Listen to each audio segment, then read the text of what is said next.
looking back, I wouldn't do any of it differently. Yeah, any of it I at wouldn't all. do it, yeah. It happened the way it was supposed to happen. Yeah. And it was It made special. it even more special, you know. Shanice had one of the most unforgettable voices of the 90s. Pure, effortless, and full of emotion. When I Love Your Smile exploded in 1991, it seemed like the beginning of a long, iconic career. But behind that success was a whirlwind of label drama, missed opportunities, and an industry that didn't know how to handle a sweet, scandal-free black girl with a powerhouse voice. As R&B shifted toward edgy and Shanice stayed true to herself and got sidelined. What followed wasn't just a career stall. It was a slow, quiet fall into financial chaos and survival mode. So my mom sings. As a matter of fact, she's now in the group The Emotions. She sings with The Emotions Wait, your now. mom's in The Emotions? Mm-hmm. So What? yeah, she's one of The Emotions now. They just did that big festival with Diana Ross That's and right. Lionel Richie Yeah. and everyone. Shanice had one of those voices, the kind that made people stop what they were doing, tilt their heads, and go, "Wait, who is that?" It was smooth, clear, warm, and somehow felt like it already knew your secrets. Even when she was just a kid, she sang like someone who had seen things. Like she wasn't just performing, she was translating some old, buried emotion into a perfect note. It was easy to think she was going to take over. And for a second, it looked like that was the plan. I came out singing. Like, we literally have it on cassette. My first song was Tell Me Something Good by Shaka Khan. I want to know Benny why. and the Jets. But this was the music business, not a fairy tale. From the jump, her career was full of label drama. She got signed early, but instead of that being her big break, it just meant she kept getting shuffled around like a project no one knew what to do with. One minute she was gaining traction, the next she was starting over. Nobody really had a game plan. It wasn't that Shanice couldn't deliver, it was that the machine around her kept glitching. Then came that song. You know the one with the laugh that lived rent-free in everybody's head. It blew up fast. Shanice became the girl everyone loved.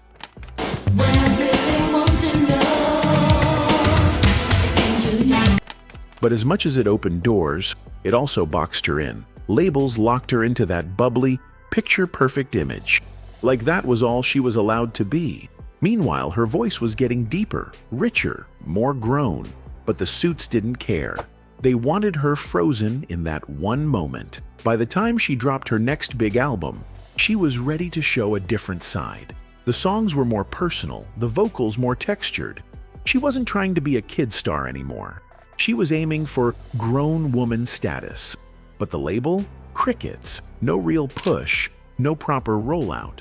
They didn't try to evolve her. They just let the project collect dust. And not because the music didn't hit, but because they barely let people hear it. Thing is, back then, being talented wasn't enough. It was all about how you were packaged. If you didn't fit into a clear storyline, messy heartbreak, street smart cool, edgy and raw, you got left behind. Shanice didn't fit the box they had in mind, so instead of reworking the box, they just stopped showing up. Then came the LaFace moment. On paper, it looked like a win. That label had the golden touch. They were turning singers into icons left and right, so naturally folks assumed Shanice was finally about to get the rollout she deserved. Except, nope, didn't happen. By the time she got through the door, the whole place was packed. TLC was breaking records.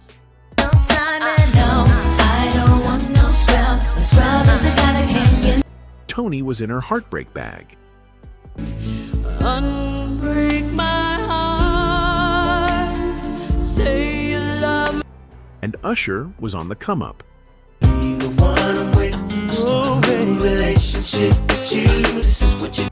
Shanice barely made it into the room before getting lost in the shuffle. They signed her, sat on it, and just like that, she was out. No album, no promo, just silence. Again. But she kept going. Eventually, she dropped an album with Epic. This one felt way more grown. The vocals were richer, the writing hit harder, and it wasn't trying to chase the moment. She was just being honest.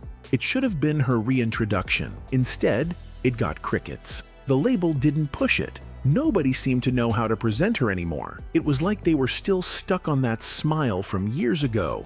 not realizing she'd evolved way past that. And here's the part that really stung. Shanice didn't mess up. She didn't go off the rails, start feuding, or show up late to rehearsals. She was doing everything right. She showed up, sang her heart out, and kept things clean. But clean didn't sell like chaos did. She wasn't dramatic. She wasn't scandalous. She was nice. And nice, back then, got you benched. She ended up marrying Flex. And for a second, it seemed like maybe she was pivoting. Family, a little peace, stepping away from all the madness. Looking back, I wouldn't do any of it differently. Yeah, any of it I at wouldn't all. do it, yeah. It happened the way it was supposed to happen. Yeah. And it was It made special. it even more special. She never stopped creating, though. She was still writing, doing voice gigs, and eventually popped back up on reality TV with a show that gave people a peek into their world. On a wedding night, she took forever. In the bathrooms. Okay, why you have to get like put on too personal? some music, and I'm sitting there like, yo, it's like 2 hours. What I are you was doing terrified to be. But that show didn't even scratch the surface. What people didn't see was how rough things had gotten behind the scenes. Once she took a step back for her family, the industry basically ghosted her. It was like they decided she was done. And with that silence came real-life problems. Money drying up, bills piling, moments where things got scary quiet. Because what happened next wasn't just a career slowdown. It was a full-on survival chapter.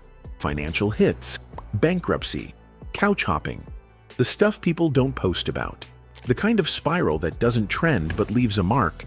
And all the while, her voice, still there, still strong, still being slept on. This wasn't a fade out.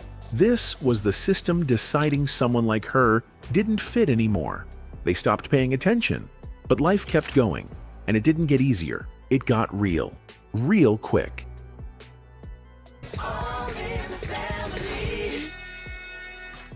Hey, boo. I just dropped the kids off at school. Oh, yeah? After all the letdowns, label switches, and being constantly overlooked, Shanice finally found something real. Flex. They got married, and for a second, it felt like the universe was finally giving her a break. He was on the rise. She still had that voice, and together they looked like a dream setup. Two artists at the top of their game, in love, winning. But behind the scenes, life was already setting up plot twists. Flex wasn't just some funny guy with a guest role here and there. He was doing everything. Dancer, choreographer, stand-up comic, actor, hustler energy from day one. He got his nickname from his club dancing days. He was out here bending like gravity didn't apply. His first real break came when Spinderella from Salt and Peppa spotted him dancing and brought him on board. That turned into full tours, choreography gigs with Queen Latifah, and a solid run working stages, like it was second nature. But Flex never planned to stay in the background. He wanted more screen time, more lines, more spotlight. He dipped into comedy, took some early film roles, including a quick scene in Juice with Pac, and slowly started building a name. Not everything hit. Some shows flopped hard, but he bounced back fast. Then, One-on-One came through and changed the game. That show had heart, laughs, and Flex front and center. It blew up. Suddenly, he was everywhere. Billboards, interviews, the works. And with Shanice by his side, Grammy nod, that unforgettable laugh hook, they were earning real money. Like real money. Over $1 million a year, joint empire style. From the outside, it looked like they were unstoppable. But you already know how that goes. But even the most talented people can't stop the silence when the calls stop coming. After One-on-One wrapped, Flex didn't have anything lined up. Hollywood was changing, and the roles weren't landing like they used to. Shanice kept doing her thing, singing, creating, but the industry had already fumbled her more times than she could count. And slowly, the money started slipping. They'd built a beautiful life, big house, shiny cars, designer everything. But now, the checks were shrinking and the bills were not. They tried to stay afloat, refinanced the house, tapped into savings, swiped the cards a little too hard just trying to keep up. Then came the hit they couldn't dodge, a foreclosure notice. It was over. They were out of cash. Flex and Shanice went from red carpets to pawning their wedding rings just to cover rent. They moved in with their family. Survival mode kicked in. This wasn't a slow fade. It was a nosedive. And Shanice? She was dealing with her own kind of heartbreak. She'd finally gotten a major label on board and was already working on new music. Things were looking up again. But then she got pregnant. And instead of support, the label dropped her. Just like that. No album, no tour, nothing.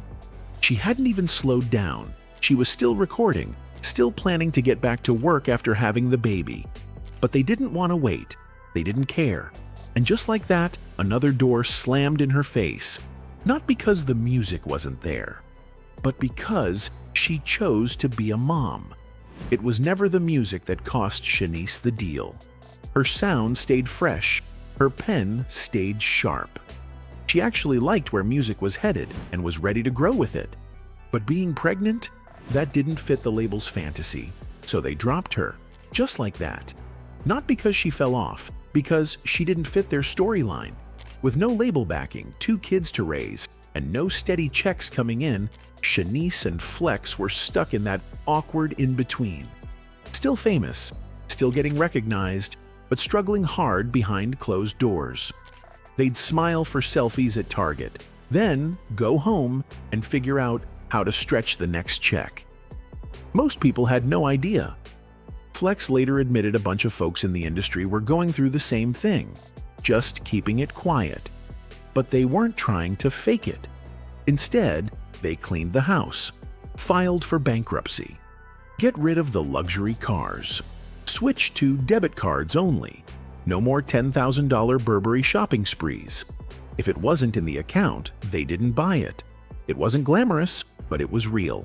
And that realness became the blueprint for their comeback.